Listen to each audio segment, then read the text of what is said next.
Hi, and welcome back to another episode of Daily Dose of Anime Recaps. In this episode, we'll be covering the webtoon Reincarnation of the Suicidal Battle God, where the gods have abandoned Zephyr, who is the last human fighting evil in the world. All hope for humanity seems lost when he's killed by the god of destruction, Tartarus, in battle. However, the gods find his battles too entertaining to let him die, so they send him 10 years back to the past, when he was still a slave instead of the most powerful human alive. Let's go on this fantastical journey with Zephyr and see if he's able to take his revenge on the gods and save the woman he loves. Before we begin, don't forget to hit the bell icon and subscribe to our channel so you never miss an update from us. The world has been destroyed and most of the human race has been slaughtered, just a year after losing the war against the horse race. Those who survived have either become monster hosts or completely lost their minds. Constant war does have this effect on people. However, one last human has continued to fight as the last member of the resistance, whose name is Zephyr. But now he has to face Machine Tartarus, the lord of the demons. Zephyr is on the brink of dying after standing up to Tartarus for a long time in the battle. Even though he's the first human who continues to disturb the demons for so long, he's praised for his perseverance.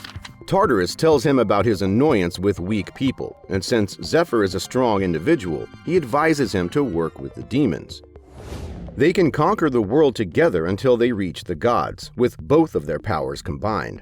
Zephyr wonders that his body is completely destroyed from the fight, and this demon lord knows that he won't recover. This is not an offer to work together. He wants Zephyr to beg to the person who took away everything from him. He remembers a girl who used to ask him to stop swearing, but he never listened to her anyways. He has a plan, and denies Tartarus his offer when he makes an unbelievable power explode from his body. This power cuts down Tartarus's hand and leaves his face all blackened, while Zephyr laughs at him. He's upset that a mere human has managed to humiliate him, and cuts down Zephyr with a single strike against him. This is how his fight ended without avenging his people, but he wakes up at a weird, cold place with his injuries healed and Athena armor. Where is he? There are statues of gods everywhere when he looks around. Maybe it's a temple? At the same time, Mercedes appears, who is a senior angel tasked with delivering the word of the gods. She tells him that he's already dead. However, due to popular demand from various gods, 3 supreme gods, he's being sent back to the past. He'll retain his memories, so it gives him a chance to change his miserable ending. However, his trained body, magic powers, and gained skills will not be restored. Zephyr obviously finds this hard to believe because he expects the gods to want something in return, since nothing's free in life. Where were the gods when people were dying, praying desperately to them? Mercedes conveys to him that the gods just want to see a bit more fun, as his fight against the demons and their monarch was worth a watch. Zephyr gets frustrated after hearing this.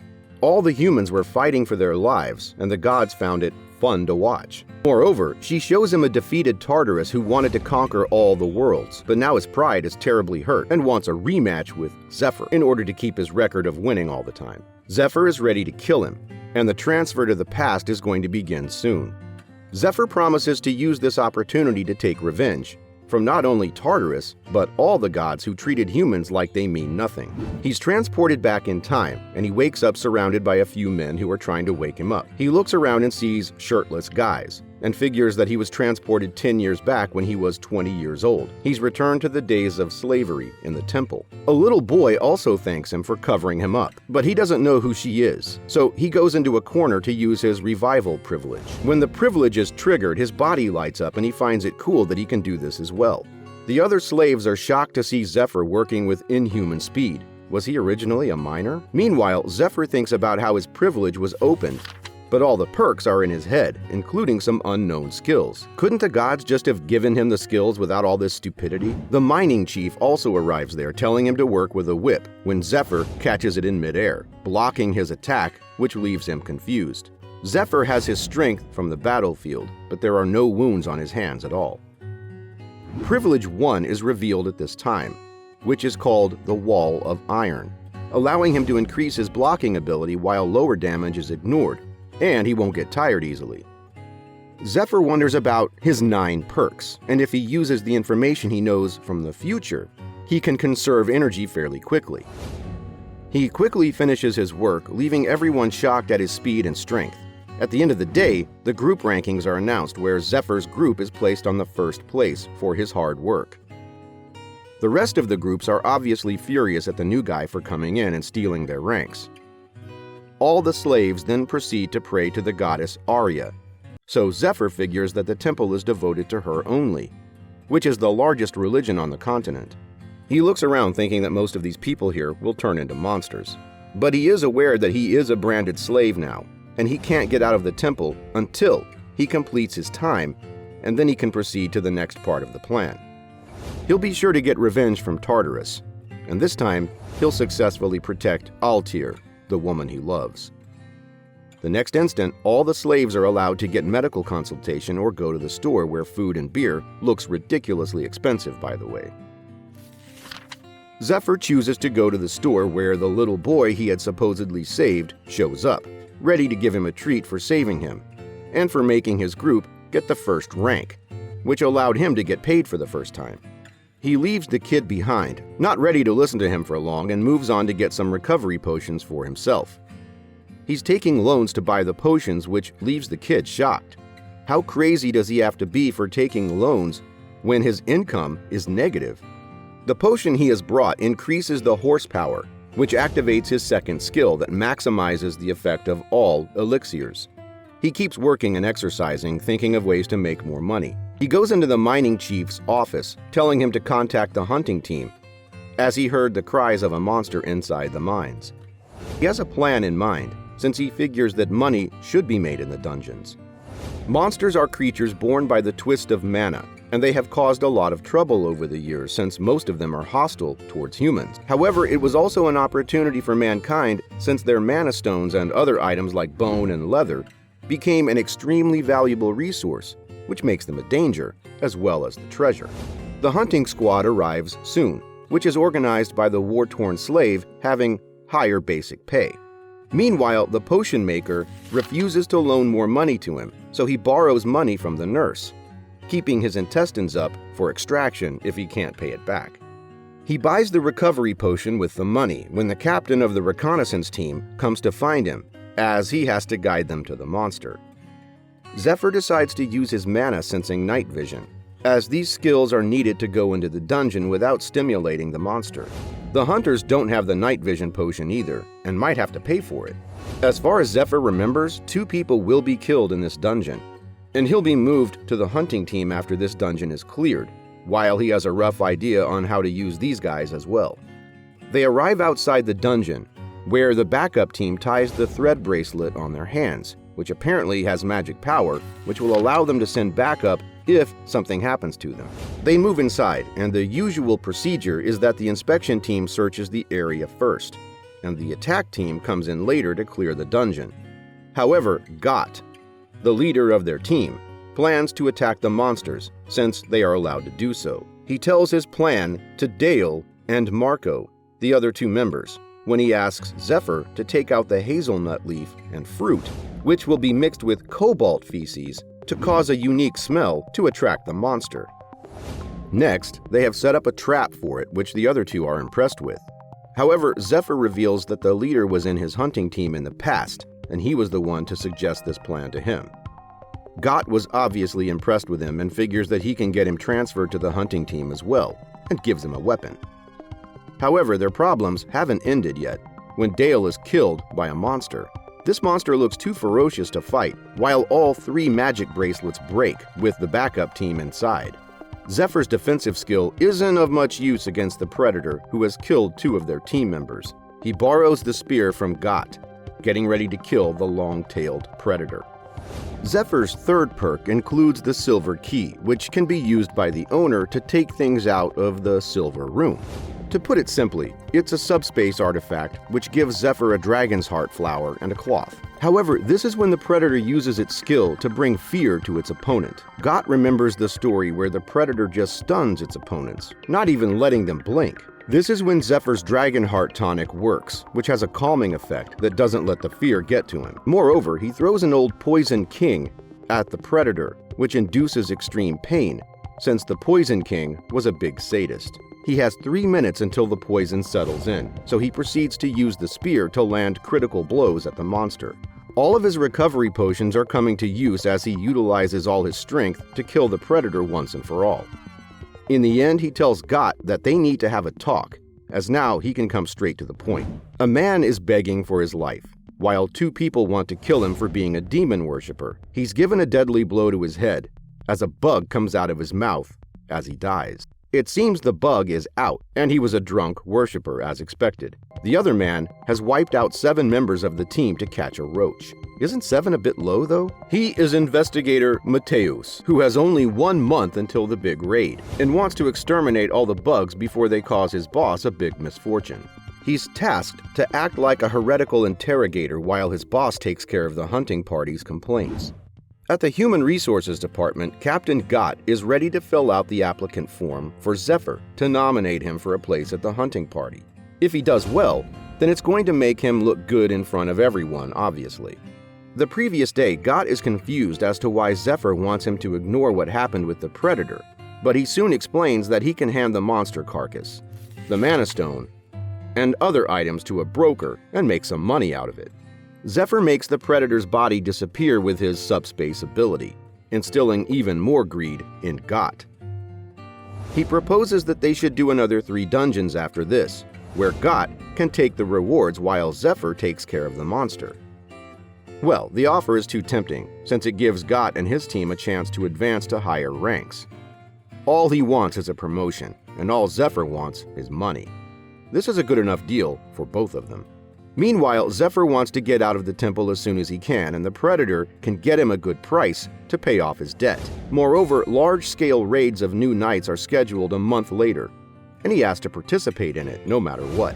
Zephyr is registered as a part of the hunting team, and they walk around their camp where they spot the direct slaves of the heretical interrogator. Got clearly doesn't want to get in their way because they're dangerous, but this is when Sahak calls them over and asks Zephyr's name. He has undeniable senses and knows that Zephyr is an incredible master with a single glance, since it's unnatural for a minor to move up to the hunting team. So he gets ready to ask a few questions from the new member of the hunting party. Sahak asks him if he knows about a demon god worshiper, but obviously nobody knew about them better than Zephyr. These believers worship Tartaros, the demon god, and bring destruction for humans in the upcoming battle for their life. However, it is only known that they are a newly created opposition religion currently. Sahak reveals that his instincts are screaming at him that Zephyr is dangerous, so he needs to answer his questions. Before he begins, Zephyr requests him to move locations as there are too many eyes on them here. But Sahak has a unique ability that buffs the abilities of his allies within the red field. This will surely be interesting, so Zephyr takes an odd martial arts stance when Sahak charges at him with a weapon. Zephyr manages to block and hit him back by punching him straight on the face, when Sahak's other friend attacks him as well. Zephyr deals with him simultaneously, while Got wonders how strong he is that he defeated Sahak in an instant and is blocking all the attacks of the big guy too. Sahak will probably be too humiliated to get him arrested as well, and if he wins the fight, both of them can get out of this mess without being questioned. Sahak gets up, telling him that he should have begged for his life, and attacks Zephyr one more time, as all of his abilities have increased by 80%. But none of it matters. Zephyr doesn't take too long to bring him back on his knees and soon defeats the other big guy, once and for all. Furthermore, he refuses to tell his true identity to Sahak because he has won, while the boss watches him carefully from the window, wondering if he's sent here for them. All the spectators are shocked to see Sahak lose, while he is too embarrassed to have been defeated in front of the whole crowd. Zephyr wonders when the boss man will find out about this, when he suddenly has a tension and body aches, which is being caused due to his mana freezing. At this point, the spirit Shylock appears under the authority of the god of loan, Sir Uzra. He is here to collect the debt for the Wall of Iron skill, as his mana has depleted to 0. A countdown starts, while Zephyr's body starts feeling too heavy, and he's unable to move at all. He manages to use the emergency recovery potion just in time to postpone the collection activity, and Shylock disappears. Uzra clearly underestimated Zephyr. when he's a pro who can avoid his collection easily. He wakes up in a bed the next instant, when the nurse asks him if he slept well. He's tied to the bed while the nurse tells him that his load is overdue and gets ready to operate on him to get his intestines. He has to think fast and asks her to hold off the collection until next week, so his dungeon clearance reward is paid. The nurse doesn't believe that he's going to pay off all the loans that he's been taking, and is too excited to take out his organs. She prepares to cut off his finger, but she stops suddenly asking him who he is. The nurse orders her men to get out and asks Zephyr how he knows the name of the master broker, White Rose. She is the god of debt's nun, Anna Primrose, with another face she possesses which connects them with people from the dark world, and the broker, White Rose. They buy items from this woman, and he proposes a deal to her which gets her attention. Meanwhile, Sahak is furious at Zephyr and wants to kill him. This is when Ned Sunbanim arrives, asking him about the trouble he encountered earlier, with a knife held to Sahak's mouth.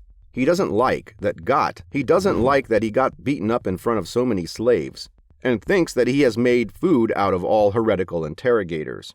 Sahak begs for one more chance, and Sunbanim tells him to kill Zephyr if he wants to have a chance.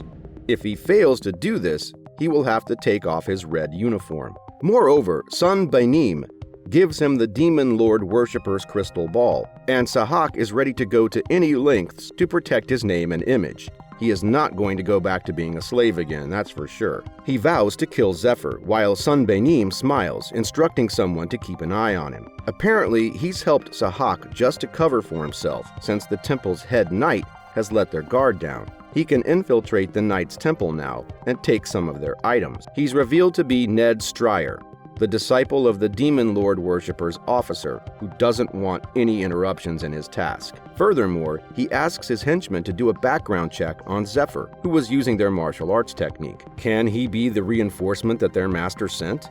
On the other hand, the nun is amazed to see the carcass of the predator in front of her and is ready to help Zephyr out. But first, they will need to get 3 more predators. He assures her that they will get the rest of them within 3 weeks, as she just needs to get her stuff ready. But before that, he needs to ask her one more favor. Got, Marco, and Dale are sitting down with the newbie, Zephyr, trying to enjoy themselves. They wonder if their welcome ceremony isn't grand enough for the new guy, who can be a big help for them later on. But he shocks them after taking out an expensive bottle of alcohol that he got from White Rose. They all share it, as Zephyr is sure to create results with these guys. He was on Gott's team in his past life, so he's aware that he needs a teacher to improve. However, he doesn't know about the other 2 since they were dead by this time. Dale doesn't seem to like him though, as he thinks he's just a minor who doesn't deserve to be with them. Gott tries to tell him to be nice to Zephyr, but Dale isn't having it since he believes that Zephyr just got lucky when he killed the predator. Marco tries to defuse the situation, saying that they're a team now. Looks like the alcohol brought him to his side. However, Dale still doesn't trust him and expects the dungeons to teach him that he doesn't belong here. They go to Cave Town, Edeline, which has become a nest of monsters. Zephyr uses his mana detection to spot a black steel spider inside the cave and informs his hunting team. He tells them his plan to kill the spider since they will mostly be asleep during the day. However, Dale thinks that it's going to be impossible for them to kill the spiders, and they should come back with a combat crew. Zephyr is ready to go deal with the spider alone, somehow making it more obvious to Dale that he's a scammer, and decides that this dungeon isn't as dangerous as he's telling them. But he's soon proven wrong when the spiders start attacking them, and Zephyr takes him out of their way. The spiders can't bite Zephyr with their teeth, so he brings his team closer. Marco uses his scarf to cover up his hammer, while Dale and Gott cover up their weapons with their capes to shake off all the spider webs. There are too many for them to handle though, and they can't catch a break. Zephyr gets to them after they are all gathered in one place, and they stand there looking like they have finally won. Dale is injured since he let his guard down, while Zephyr gives him a medicinal water to help him heal. He looks embarrassed to have made a mistake in front of Zephyr. They continue fighting the spiders who are moving slow because of the potion, when Dale finds out that Zephyr's attack strategy actually works. How does he know everything? They kill the spider and find out that Zephyr has killed a whole mountain of them, shocking all 3 of them. Furthermore, he tells them to get out of here since this is as far as the 3 of them can go. Gott reveals that he has been on the hunting team for 4 years. and has managed to survive by avoiding the dangerous routes, which is why he's shocked when Marco and Dale want to continue traveling with Zephyr till the end. Zephyr enters the Spider Queen's nest, which is the main point of the dungeon, and is being guarded by the Spider Knights. He uses the silver key to get the plain flower, and throws it at the web while getting ready with his weapon. He causes the fire sparks in the flower, causing a dust explosion, bringing all the spiders out of their little cave and kills all the Spider Knights. This makes the Queen furious, who runs after him with her poison ready to kill Zephyr. He leads it to his team, shouting at them to go to their positions. Their plan is for Zephyr to divert the boss's attention, while the three of them catch her, while Gott doesn't know if they can win, since he has always avoided danger. The hunting team doesn't know if they can catch such an enormous Spider Queen, but they trust Zephyr and attack the monster. They hit the spider in its soft flesh, which is its weakness, while Zephyr responds to every single one of the Spider Queen's attacks, which is too hard for most people.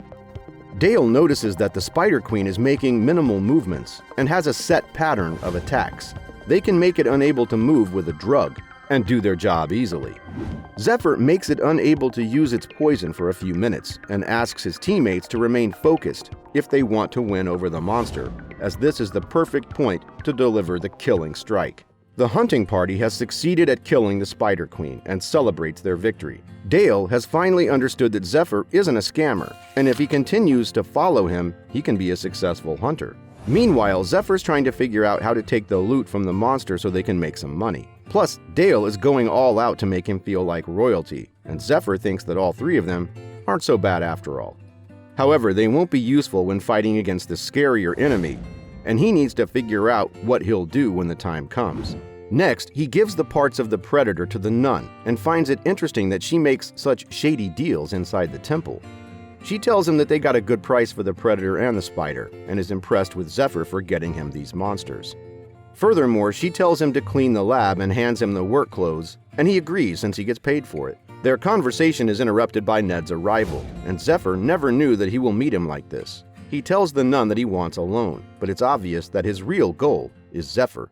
It's proven to be true when Ned asks him about Sahak, and the nun instantly feels a sharp magical energy and figures that Ned is even more powerful than the Temple Knights. Ned and Zephyr prepare to fight when the nun instructs them to feel, which they instantly oblige. She slaps Zephyr, telling him to follow her so she can teach him a lesson. She also threatens Ned that she will kill him if he harms Zephyr, since he is her toy. When they're alone, the nun asks Zephyr to stop picking fights with everyone he meets, especially Ned, who's too dangerous for his own good.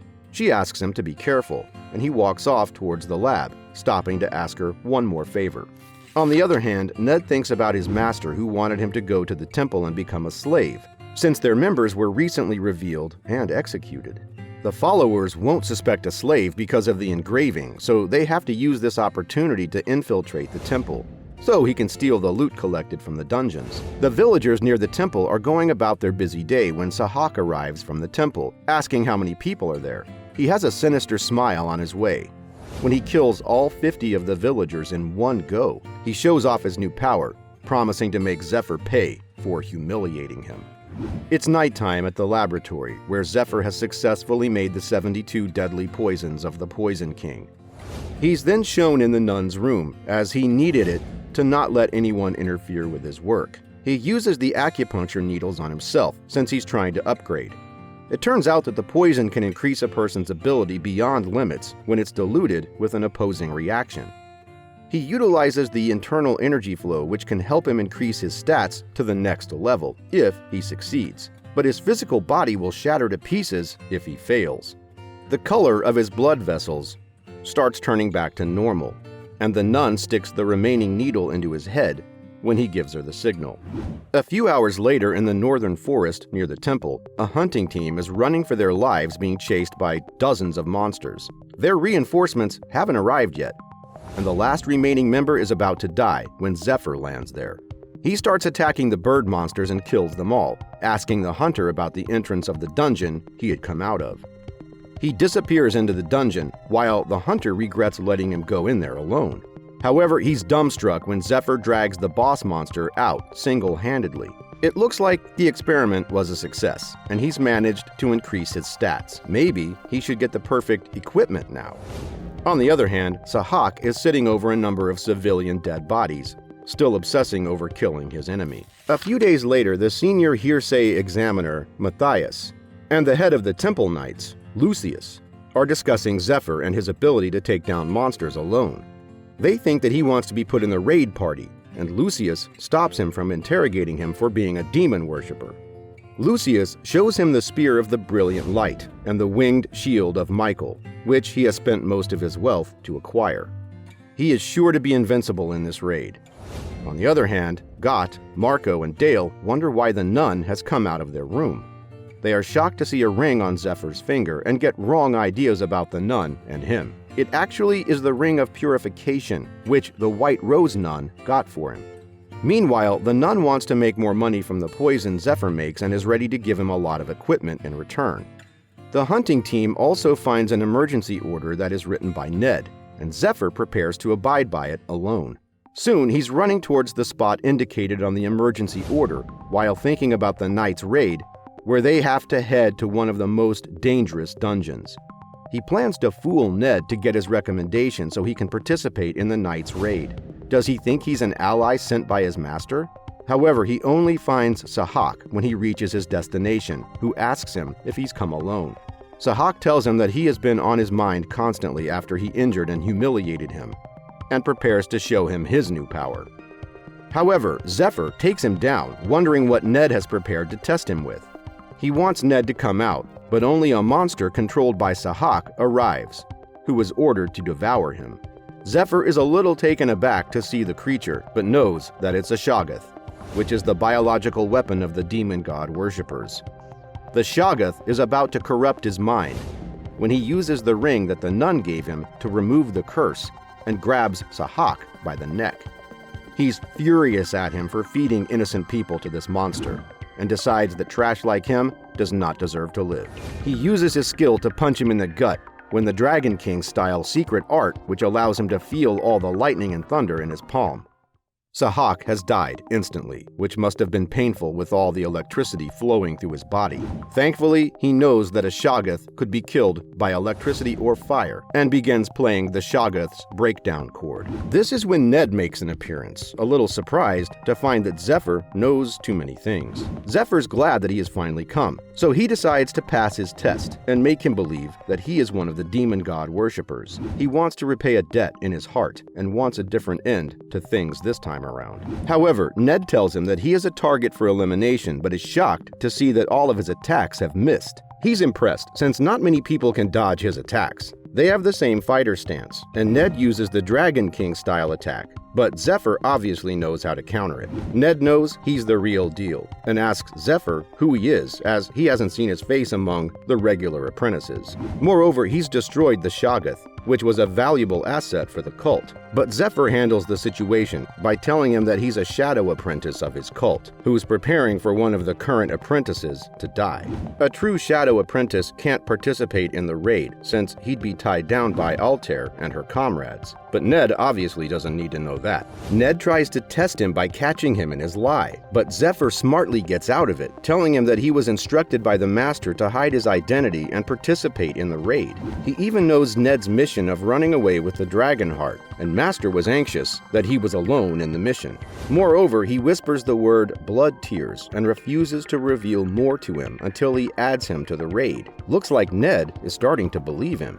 Ned leaves him to an abandoned temple near the temple in front of Matthias, who is revealed to be a demon god worshipper. He agrees to let him take part in the raid, but it's absurd that all 40 of the raid members are demon god worshippers only. Meanwhile, Ned thinks that the master doesn't trust him, since he sent Zephyr and vows to get to the dragon heart before him, so he can have his revenge just like the master promised him. They are divided into their groups, while Ned and Zephyr agree to be in the same group with their own agendas. Zephyr wants him as an ally, as he can be useful if he manages to shift his trust to him. Soon it's revealed that Ned is the one who taught him all about the martial arts technique in his previous life, making him his master. The names of the raid party members are announced, and Zephyr Zephyr's glad that everything is going according to the plan, and he should settle out all his arrangements as well. He knows that the 3 dungeon clear accomplishments are taken care of, just like he promised Got, so he goes to bid farewell to his hunting team. Dale wants to learn more from him, and Zephyr promises that he eventually will.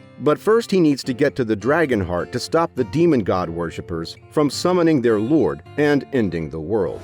Next, he visits the nun who has chosen blunt weapons as their equipment, just like they wanted. He wishes to buy them all, especially the Twilight Sword, since his enemies aren't just the skeletons in the dungeons, but the entire raid party he's going with.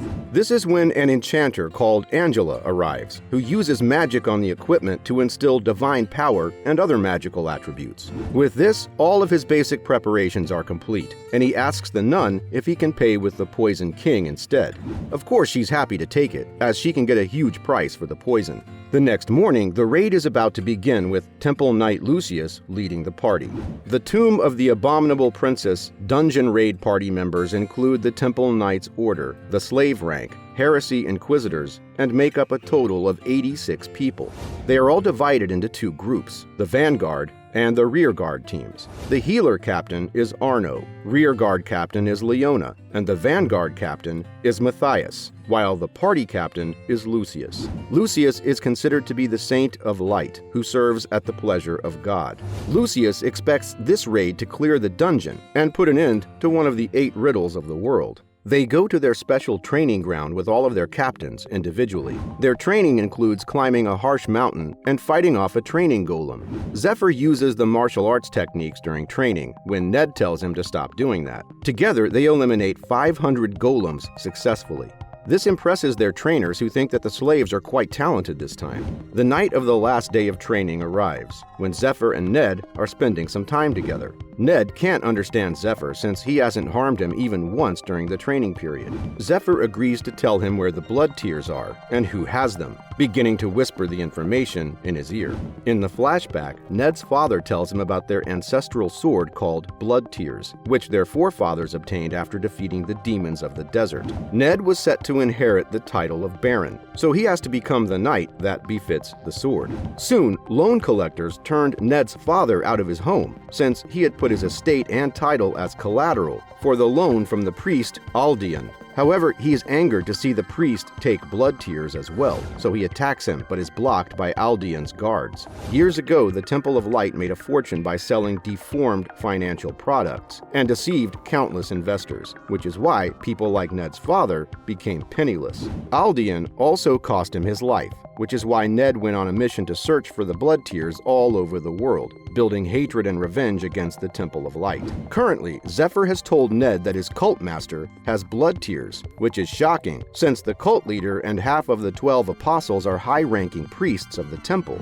Moreover, he was deceived, since his master does not plan on getting Ned his revenge, and only wants him to get the Dragon Heart. Ned is extremely confused and heartbroken after hearing this, until they reach the tomb of the Abominable Princess. It's more ominous than any other dungeon the raid party has ever seen. Lucius tells them that there are 9 floors, and they have succeeded in clearing it up to the 7th floor in the last raid. However, monsters still appear out of nowhere, and the raid party is instructed to prepare for combat. At the same time, Lucius's uncle, the head priest of the Temple of Light, thanks Aldian for lending them their defensive forces, since the raid party left when Aldian is also revealed to be one demon god worshipper. There are too many skeletons attacking the raid party, since there's no shortage of human bones in the dungeon. A bone golem makes an appearance at this point, which is made by combining hundreds of skeletons, and they successfully chain it up. Matthias destroys the bone golem with his magical sword, and looks for the skeleton mage, which controls all the skeletons in the dungeon. The mage will continue to churn out the skeletons at them if they don't kill it.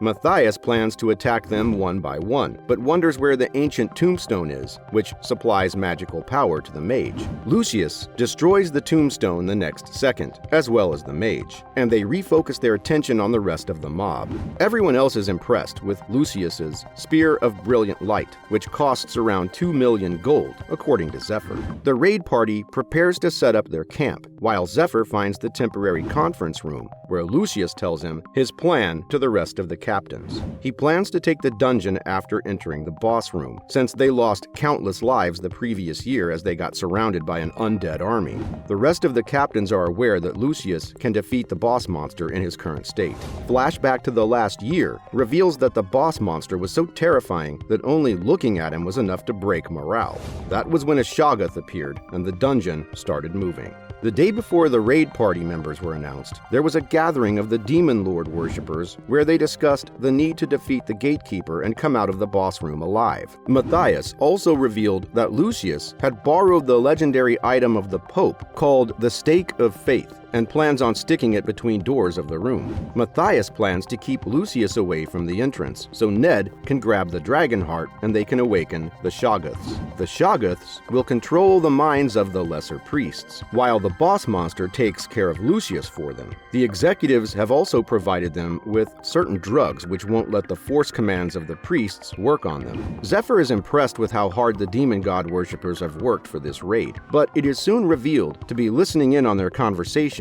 right now. He pulls the contraption that allows the inner structure of the dungeon to change, and he runs away, while not even Lucius's commands have any effect on him due to the drugs. This is when Ned also blocks Matthias's attack, while none of Lucius's attacks work on Zephyr, as he has the perk of strong luck. After the contraption, Zephyr knows that he can easily find the boss room since luck is on his side, while Ned also catches up with him. He has clearly chosen to side with him. Zephyr has already proposed that both of them should clear the boss room together and tells him his amazing plan to do so successfully. Ned thinks that Zephyr's plan definitely has some potential, since Ned definitely can't steal the dragon heart and runs away, because the Cardinal Aldean's knights will end up catching him no matter what. Ned knows that everything that Zephyr told him is true, and his main enemy, Aldean, is an executive of the demon god cult. He doesn't like being deceived, and vows to destroy the cult as well as the Temple of Light. The duo is still running towards the boss room and eventually find the gap that leads to it. They enter the room just when their strong luck runs out and find the boss monster asking them who they are.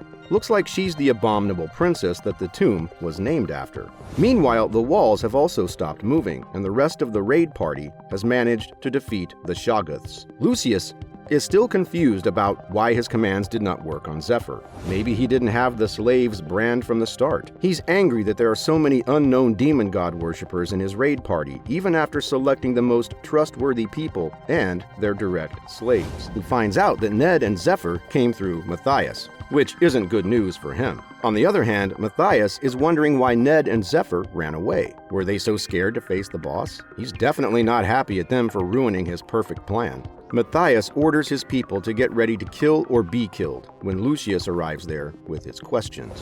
The owner of the tomb, Princess Yoridaka, stands before Zephyr and Ned. She's the abominable princess who massacred her people 1,000 years ago.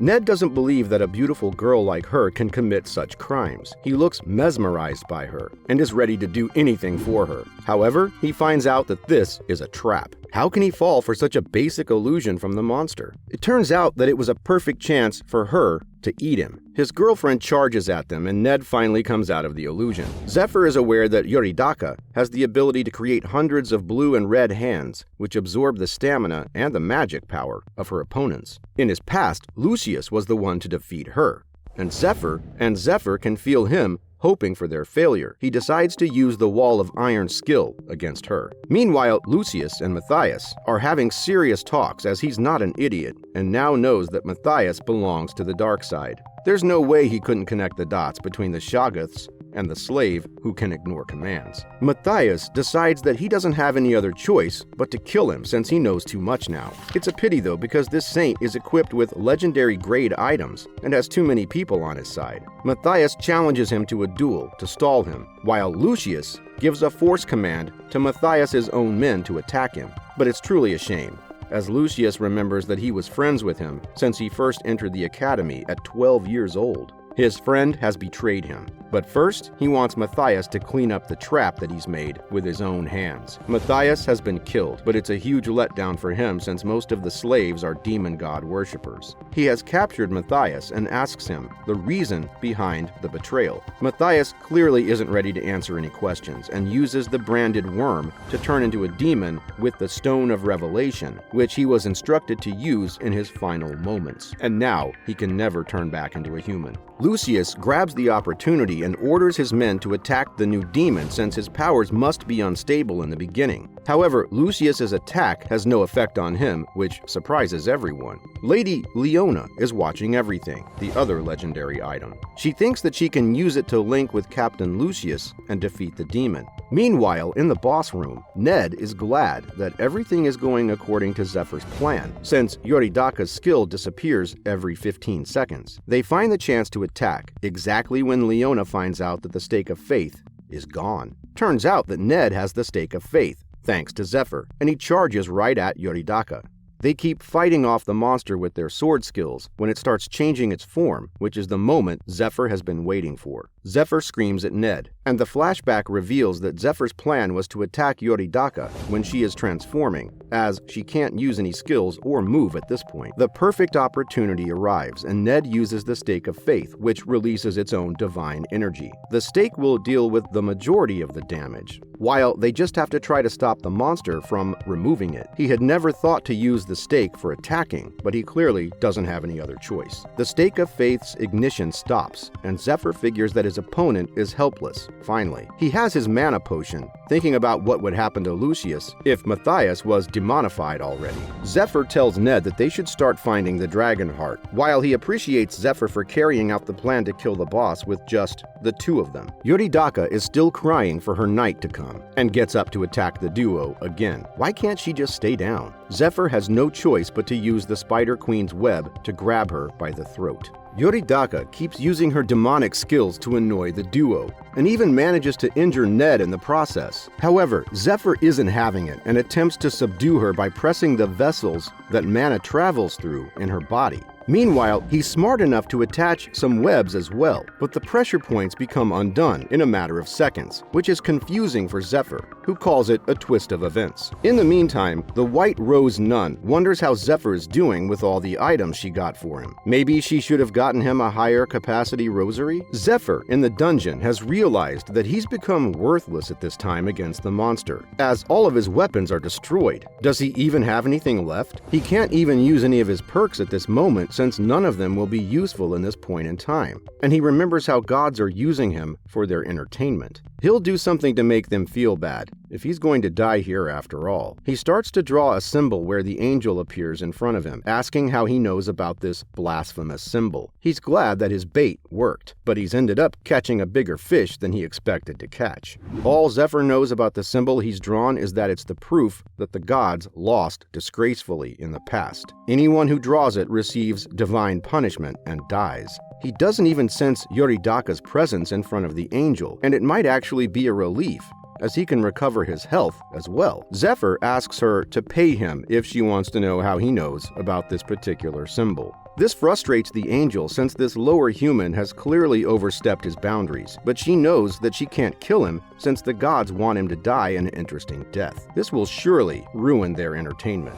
Zephyr has hit the bullseye and calls out to the gods to give him more if they want him to continue providing entertainment. This is when a divine light comes out from the top, asking him what he wants exactly. The next moment, he confronts Yoridaka with the sword of light that was given to him just now by the goddess of light, Arya. There's no way a human's magic can block a divine artifact, and it ends up removing the curse put on Yoridaka, and she comes back to her true appearance in her human form. She asks him to drive away the evil within her when Zephyr tells her that he is her successor, since she was one of the 12 heroes. The knight Georgius presented the dragon heart to the young princess Yoridaka, who asked him to tell her what he wanted to say after he won the battle from Caesaris. She expected that there would be nothing but happiness for them, but she was wrong. Yoridaka tells how she managed to preserve the dragon heart by utilizing the magic of the tomb, but the curse eroded her, and she ended up losing her human form. She is glad to be pulled out of the darkness, thanks to Zephyr and Ned. Furthermore, she hasn't much time left and asks him the reason for wanting the dragon heart. He asks her to read his memories, and she complies, looking at everything that has ever happened to him. Meanwhile, the priests on the upper floor are still trying to fight the demonic figure of Matthias. Moreover, one of the other hidden demon worshippers also decide to kill a few priests so he can gain some favor with their lord. He attacks the priest, and they find out that there are too many demon worshippers that they had no idea about. Lucius has to stop Matthias from committing more evil. But how? It is also revealed that Lucius was never a candidate to become a saint, but he ended up being one, and Matthias was ignored even though he was the first candidate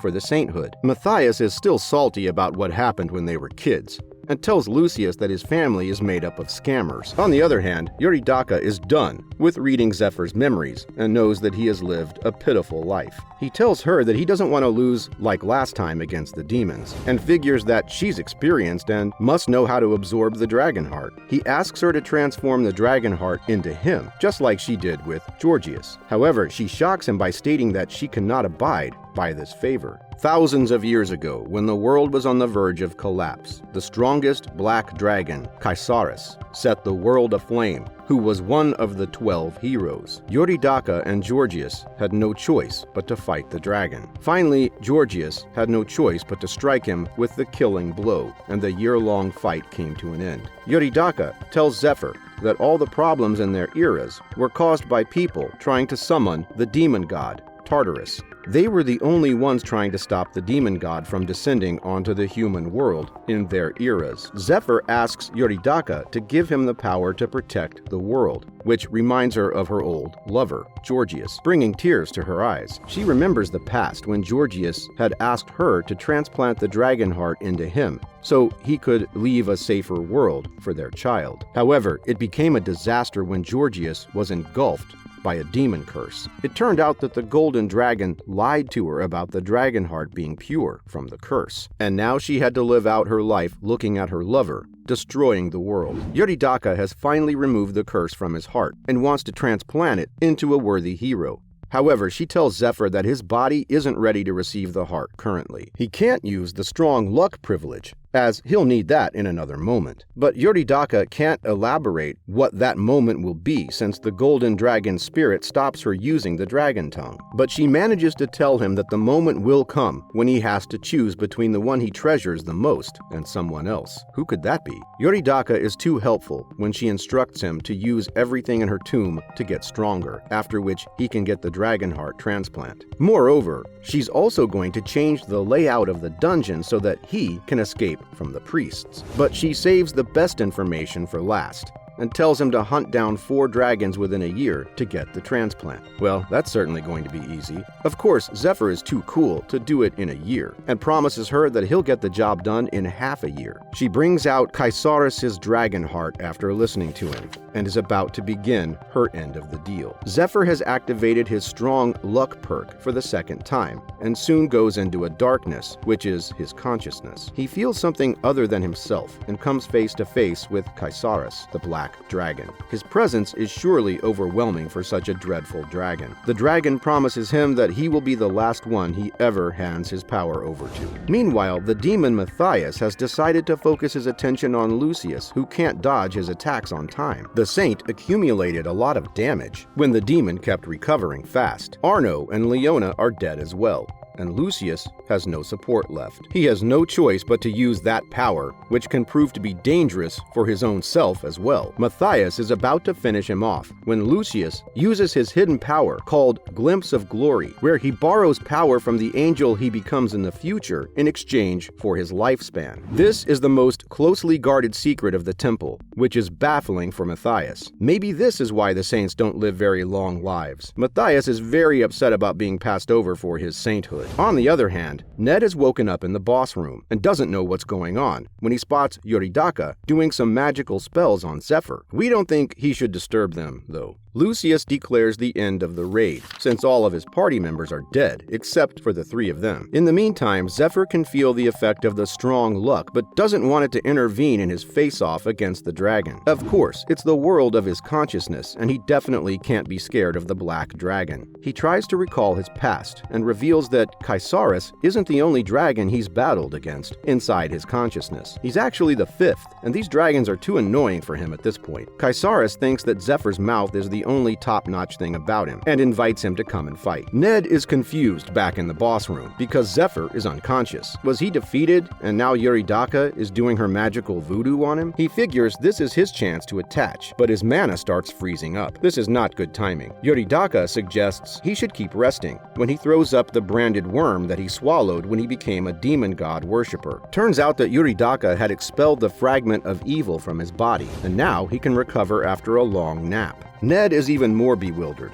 but too tired to think anymore, so he ends up falling asleep. Meanwhile, Lucius's men have found the purification device and figure that they have to find a way out of the dungeon, since the pattern has completely changed. It has already been 2 days since the battle with Matthias. Will they even be able to get out of here? Instead, Lucius just wants to find the stake of faith first, when they should be prioritizing a safe escape. However, Lucius thinks that the slaves who stole the sword, namely Zephyr and Ned, may not be working with Matthias after all. If this is the case, he has to find them and get the method of escaping the dungeon out of them quickly. But they soon find the boss room's gatekeeper alive, who attacks them, and Lucius can't even use his glimpse of glory power. Is this how the life of the saint is going to end? Will he never see his family again? Looks like he's preparing to die, but not so fast. Zephyr comes out of the room at this moment, who's here to help the saint. He uses the dragon tongue power to order the skeleton head to come down this instant. Zephyr looks too confident when he orders the gatekeeper to bow down, and Lucius is baffled to see the monster actually obeying this slave. But the gatekeeper is the knight, Georgius, who has already defeated dragons when the dragon tongue's effect only lasts 10 seconds. Therefore, Zephyr decides to use the sword of light that was gifted to him by the goddess of light. However, her first request was for him to save her saint, Lucius. The fight between the knight and Zephyr starts, while Lucius looks on at the sword of light that is only used by priests. What in the world is even going on here? This supposed demon god worshipper slave is now using divine artifacts like they belong to him. He can even feel the goddess of light's presence from Zephyr, and something similar to that of the golden dragons, which makes all of them kneel down in front of Zephyr. Now's the time for Zephyr to tell what happened between him and Kaisaris, and it turns out that the battle between them lasted for 3 days inside his consciousness. At the end, Kaisaris acknowledged his power but vowed to watch Zephyr at all times, as he doesn't trust him that much yet. When he opened his eyes, he saw an unconscious Ned and Yuridaka crumbled to ashes beside him. He also finds a few keepsakes beside her body, which is the crystal of magic and a master key for the tomb, which will definitely come in handy when he wants to escape from here. Yuridaka's thoughts are left in the crystal of magic, where she asks him to give it to her descendant Altair, who has inherited her magic. He will be helpful to Zephyr when his dragon power increases, and he has to restructure his body. Zephyr decides that he will meet Altair after a while, when things have settled down a bit and the gods don't intervene. After Zephyr has dealt with the gatekeeper, Lucius removes his and Ned's brand of slavery from their shoulders. He also offers to help him in any way he can. At the same time, Ned finds it hard to trust Lucius anyway, as he still holds a grudge towards the Temple of Light. However, he figures that it's better to keep a good relationship with this saint. Zephyr shares explosive news at this moment, when he tells Lucius that the temple's parish must have become a nest of the demon god worshippers because of Aldian and his forces, including the twin knights. He can't obviously go and fight them this instant, as he needs to figure out this dragon heart's power and prepare, so he opens up the tomb's treasure room with the keys, suggesting that they all should gear up. Yuridaka's treasure room hasn't been entered into for 1,000 years. We wonder what's in there. They open the door to find thousands of crystal items just brightening up the whole room, and they all look high grade, even at first glance. Lucius looks around, knowing that the whole treasure belongs to Zephyr now. He was too arrogant to think that he was the one lending support to an ex-slave. They carry out the appraisal magic to decide the mana levels of the items, until Zephyr finds a little bottle among the relics, thinking that everything is finally turning out in his favor. All of them have chosen different items to equip themselves with, while Zephyr has put on the Dragon Slayer's outfit as well. They all have a roundtable conference where they discuss how to deal with Aldean. Ned suggests that they should identify all the demon god worshippers after killing them and finding the branded worm. But the main issue is Aldean's bloodline and status, since he belongs to the Lasker Marquis family, which belongs to nobility and has sizable influence. Ned thinks that he basically wants sizable evidence against Aldean to believe them. This is when Zephyr brings out the tiny bottle he had spotted in the treasure room, saying that they definitely have evidence. On the other hand, Aldean is performing mind tricks on Reverend Alfonso at the temple and turns his attention towards Claudia, Lucius's wife. He reveals to her that his branded worm is the thing that allows him to brainwash and control humans who ingest it, just like the Reverend right here. He basically wants her to persuade Lucius and is about to make their son ingest the worm when she stops him. This is when one of his men informs him that Lucius is already here, which is unbelievable, as he was supposed to be in the middle of a raid. It's proven to be true when he spots Lucius killing all the priests, as it is revealed that the potion Zephyr showed to him is called the Potion of Scrutiny, which will allow him to see the branded worms of the demon god worshippers if he adds a drop of it in his eyes. Lucius has done exactly what he was told, and sees the branded worms inside all the priests he's fighting, as well as Aldean. It seems that he truly has a terrible eye for people, so he shouts out that he's arresting Aldean for heresy. Strangely, Aldean starts laughing at him after hearing this. Aldean is shocked to see Lucius back so soon, even though the cult leader foresaw that he will return alive. He figures that Matthias was probably found out during the raid and defeated. But it doesn't matter, since Lucius has fallen into his trap by returning back to the temple. He puts on his act, while Bishop Alfonso, his uncle, calls out to Lucius for accusing him of heresy without any evidence. Lucius sees the branded worm in his uncle's body as well, and he figures that he might be controlled by Aldean after all. Since they have to keep the Potion of Scrutiny a secret for now, he presents the letter Aldean exchanged with Matthias that they found in the demon god worshipper's mansion. All of his plots and schemes are written in these letters, which makes Aldean laugh and confess his crimes of being an executive of the demon god cult. This is when he brings out Claudia in front of Lucius, threatening to kill her. He really is a heartless monster, isn't he? Moreover, he tells Lucius to choose which one of them gets to ingest his worm and become his loyal dog. He has to offer himself up for this position to save his wife and son, but Aldean is too clever and starts to feed it to his wife. However, Ned arrives there with his mist bracelet that doesn't let him get detected by anyone and cuts down Aldean's soldiers in an instant. He clutches Claudia when the Gold Knight appears, who is the older of the twin knights. Ned has to agree that he is an incredible fighter. However, Ned soon manages to escape with Claudia and her baby, leaving Aldean wondering if the master of the cult has deceived them, since Ned is his own disciple. Hence, Aldean decides to leave after losing his hostages, leaving all the matters to Castor, the twin knight. Castor arrives downstairs, ready to challenge Lucius to a fight, which the saint accepts. These fights sure are getting more interesting each time. The civilians and slaves are confused to find the temple locked and smoke rising from the main building. There's no way the knights are just training in there.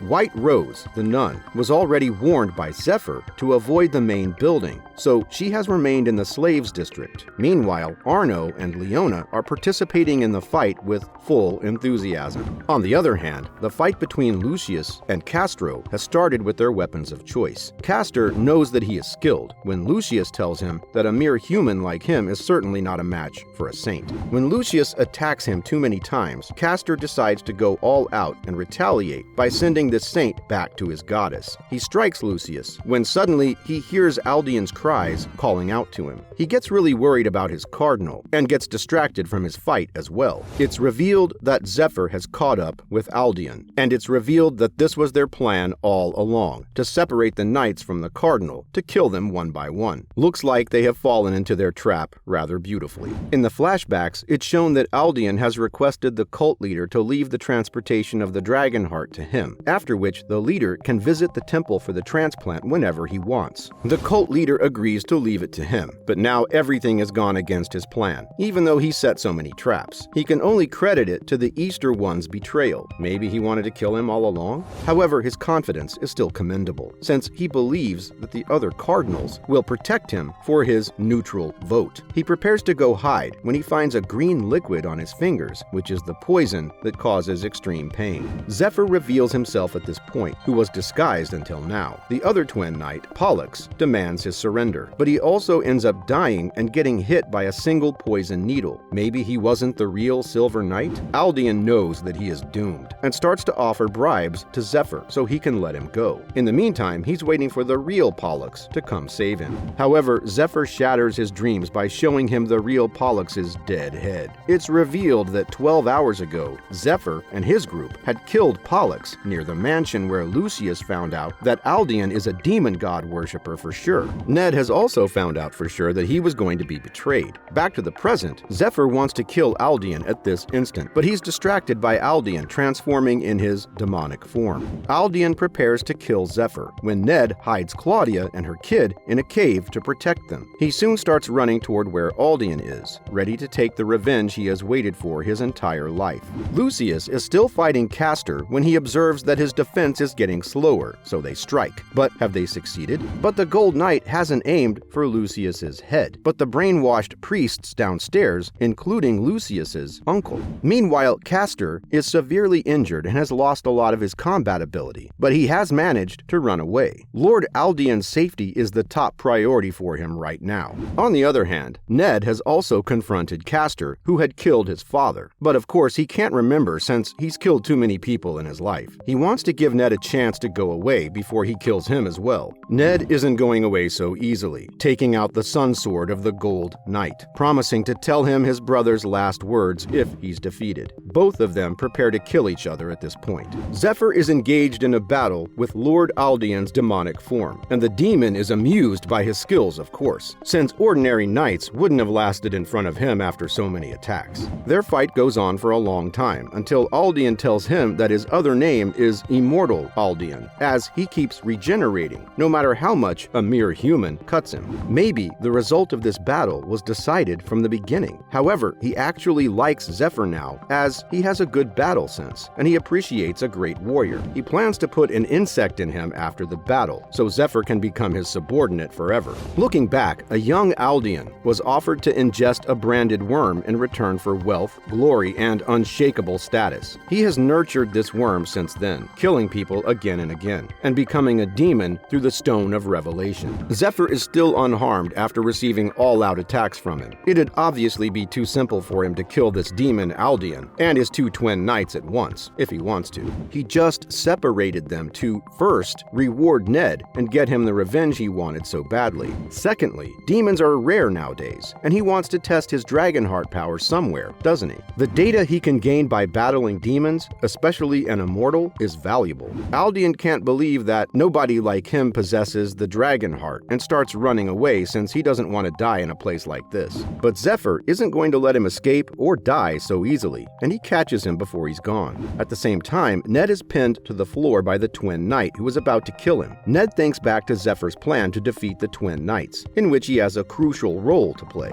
25 years ago, the twin knights are kids when Master Archmage Henrik told their father, Count Vigo, that both of their mana resonates with each other. This means their mana is stimulated when one of them uses it near the other one. They will surely grow to be strong knights that work well with each other. Thanks to Count Vigo's sincere efforts, Castor and Pollux grew up to be promising knights. However, Aldian took notice of them. In order to make them his subordinates, he interfered with their family succession. He's the one who gave them the sun and moon swords that maximize their power. Together, they unleash attacks which make it impossible for them to leave gaps and slaughter their enemies. Zephyr and Ned talk about the Dragon King-style secret technique that redirects the attacks of the opponent. This is how Ned can penetrate the Gold Knight's defenses by riding the flow of his attacks and strikes Castor brilliantly. He is a little surprised, since no one knows about their secret except for Aldian. Maybe he tortured Pollux to get this information out of him? At this moment, he hears Aldian's screams echoing in his head once again. He decides to finish Ned off and go to his master, so he runs towards him. Ned sees his chance, and he uses the Crow Cape to transport him to a shorter distance until he stops Castor's movements. He strikes him, but the swords get stuck together, and Castor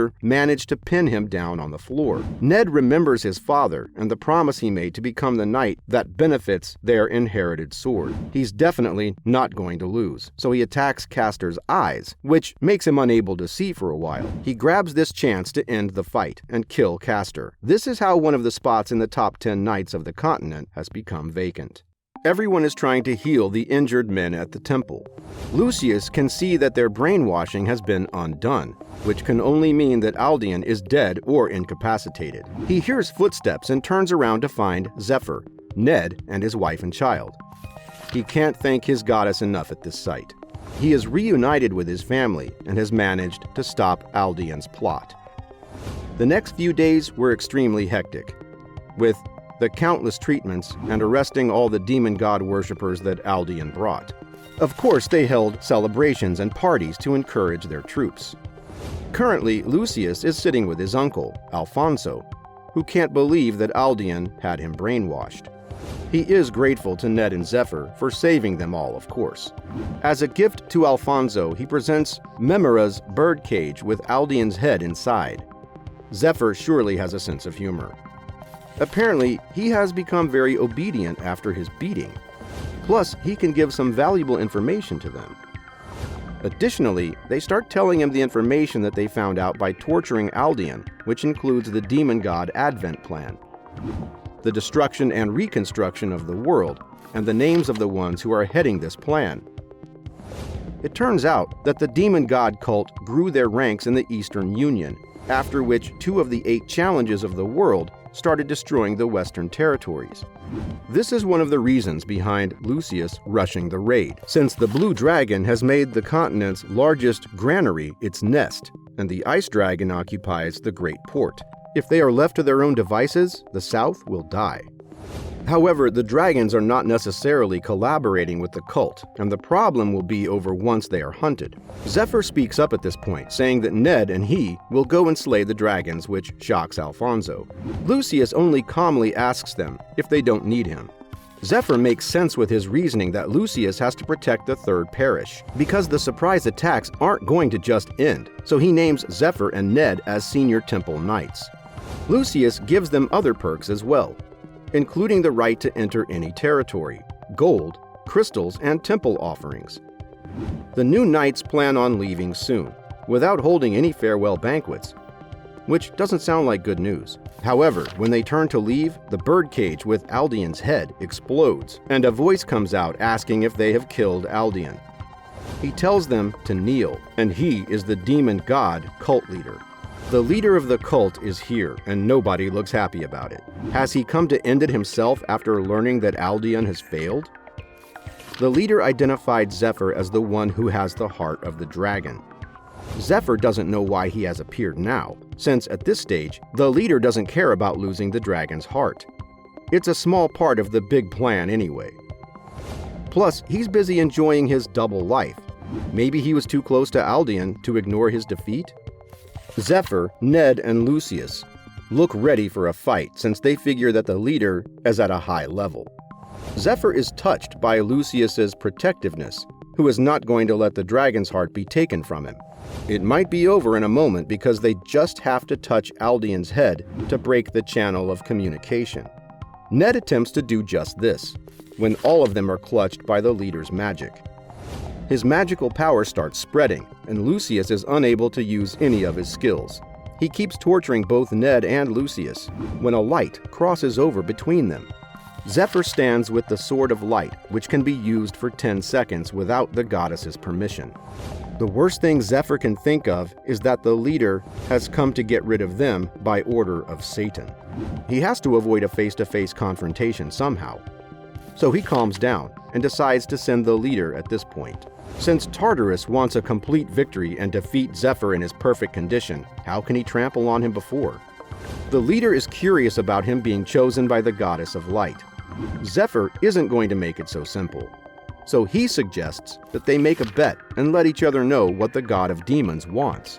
Additionally, if Zephyr wins, he will tell his colleagues the leader's name, and he can do the same. It turns out that Zephyr knows the identity of the leader, and everyone knows he isn't bluffing. He agrees to place the bet, while Zephyr tosses the coin in the air while he calls heads, and the leader calls tails. Everyone can see where the coin is going to land, except for Reverend Alfonso.